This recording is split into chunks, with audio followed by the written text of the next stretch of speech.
World Cup 2018, Gareth Southgate almost failed to become a footballer. Alan Smith once took Gareth Southgate aside at Crystal Palace's ramshackle training ground in Mitcham and told him that if he did not buck up, the youngster might be better off packing in football and working as a travel agent.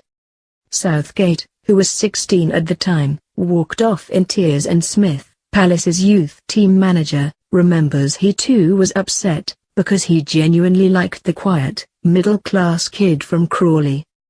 Already rejected by Southampton and facing the exit at Palace, Southgate took the words on board, knuckled down and came through to eventually become skipper at the South London side and an England international.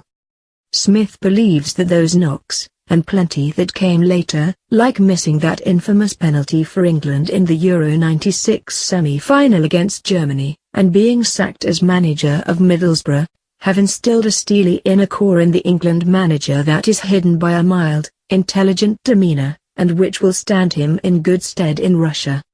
Smith, a Southgate friend and mentor for more than 30 years, the pair still speak several times a week, said, "I did say that to him. He left a bit tearful and I was tearful myself because he was a very nice lad. But everybody was treated the same then.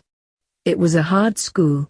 If you didn't wake up to the reality of life, you were in trouble." Gareth when he first came was very quiet, a bit despondent after being released by Southampton. "I knew that he was academic, he could have stayed on and done his A-levels. He was not one of those that came in and made a big noise. We had players like John Salaco and Richard Shaw in the same year.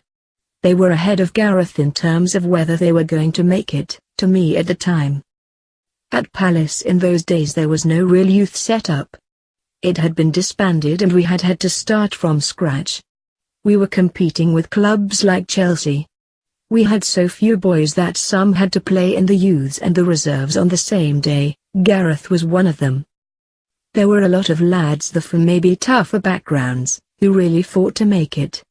They were realists, they knew what it was about. Gareth was different, but he mucked in. He was popular. He took what I said on board. He was always a good athlete and he made sure he was at the front of all of the runs. In the end, he was captain of the youth team, captain of the reserves.